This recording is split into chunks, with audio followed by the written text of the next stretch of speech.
Guarantee ವಿಚಾರಕ್ಕೆ ಸಾಕಷ್ಟು ಬೆಳವಣಿಗೆಗಳು ರಾಜ್ಯದಲ್ಲಿ ಆಗ್ತಾ ಇದೆ. ಸಚಿವ ಜಾರ್ಜ್ ಅವರು ಕೊಟ್ಟಂತಹ ಸ್ಟೇಟ್ಮೆಂಟು ಬಿಜೆಪಿಗರನ್ನ ಕೆರಳಿಸಿದೆ. ಗ್ಯಾರಂಟಿಗಳು ತಿಂಗಳ ಸಂಬಳ ಅಲ್ಲವಲ್ಲ, ಕೆಜೆ ಜಾರ್ಜ್ ಅವರ ಸ್ಟೇಟ್ಮೆಂಟ್. ಈ ಸ್ಟೇಟ್ಮೆಂಟ್ಗೆ MLC CT ರವಿ ಅವರು ಕೂಡ ಮಾತನಾಡಿದ್ದಾರೆ. ಸಚಿವರು ಗ್ಯಾರಂಟಿಗಳಿಗೆ ಕಳಂಕ ಹಚ್ಚುವಂತಹ ಮಾತನಾಡ್ತಿದ್ದಾರೆ. ಈಗಾಗಲೇ ಅಂಗನವಾಡಿ ಕಾರ್ಯಕರ್ತೆಯರು ನೌಕರರಿಗೆ ವೇತನವನ್ನು ಕೊಡೋದಕ್ಕಾಗ್ತಾ ಇಲ್ಲ ಸರ್ಕಾರದ ಕೈಯಲ್ಲಿ.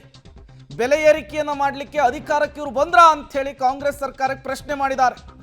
ಮೋಸ ಮಾಡೋದಕ್ಕೆ ಗ್ಯಾರಂಟಿಗಳನ್ನು ಘೋಷಣೆ ಮಾಡಿದ್ರಾ ಅಂತ ಹೇಳಿ CT ರವಿ ಪ್ರಶ್ನೆ ಮಾಡಿದ್ದಾರೆ. ಈ ಸರ್ಕಾರ ಪಾಪರರಾಗಿದೆ ಅಂತ ಹೇಳಿ CT ರವಿ ಅವರು ಲೇವಡಿ ಆಡುವಂತಹ ಕೆಲಸವನ್ನು ಮಾಡಿದ್ದಾರೆ. ಈ ಸರ್ಕಾರ ಪಾಪರಾಗಿದೆ.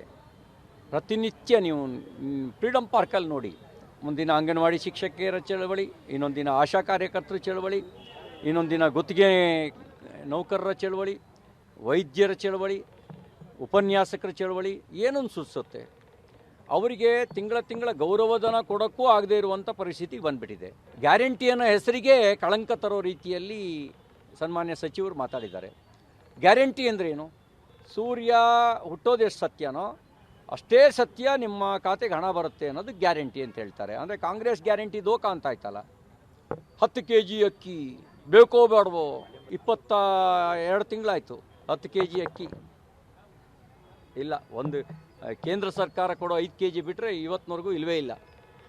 ಮತ್ತು ಗ್ಯಾರಂಟಿಯಾಗಿ ಇವರು ಕೊಟ್ಟಿರೋದೇನು ಅಂದರೆ 16 ವಿವಿಧ ಅಗತ್ಯ ವಸ್ತುಗಳ ಬೆಲೆ ಏರಿಕೆ ಮಾಡಿದ್ದಾರೆ. ಅದು ಬಸ್ ದರ, ಮೆಟ್ರೋ ದರ, ಹಾಲಿನ ದರ, ಆಲ್ಕೋಹಾಲಿನ ದರ, ವಿದ್ಯುತ್ ದರ ಸೇರಿದಂತೆ ಸ್ಟಾಂಪ್ ಡ್ಯೂಟಿ, ಎಕ್ಸೈಸ್ ಡ್ಯೂಟಿ ಈ ಸೇರಿದಂತೆ 16 ವಿವಿಧ ಅಗತ್ಯ ವಸ್ತುಗಳ ಬೆಲೆ ಏರಿಕೆ ಮಾಡಿದ್ದಾರೆ. ಅಂದರೆ ಬೆಲೆ ಏರಿಕೆ ಮಾಡೋಕ್ಕೆ ಇವರು ಸರ್ಕಾರ ಬಂದಿದ್ದ? ಸಂಬಳ ಕೊಡೋ ಯೋಗ್ಯತೆ ಇಲ್ಲ, ಅಭಿವೃದ್ಧಿ ಮಾಡೋ ಯೋಗ್ಯತೆ ಇಲ್ಲ, ಗ್ಯಾರಂಟಿ ಹಣನೂ ಕೊಡೋಕ್ಕಾಗಲ್ಲ. ಅಂದರೆ ನೀವ್ಯಾಕಿದ್ದೀರಿ ಅಧಿಕಾರದಲ್ಲಿ? ಜನರಿಗೆ ಮೋಸ ಮಾಡೋದಕ್ಕೆ ಹೇಳಿದ್ರಾ? ಬೇಕಾ ಬೇಡವಾ ಅಂತ? ಕಾಕಾ ಪಾಟೀಲ್ ನಿನಗೂ ಫ್ರೀ, ಇದೇನು ಮೋಸ ಮಾಡೋಕ್ಕೆ ಹೇಳಿದ್ದು? ಈ ಸರ್ಕಾರ ಪಾಪರಾಗಿದೆ ಅನ್ನೋದು ಭಾಳ ಸ್ಪಷ್ಟ. ಕಾಂಗ್ರೆಸ್ ಆಡಳಿತಕ್ಕೆ ಬರೋದಕ್ಕೆ ಮುಂಚೆ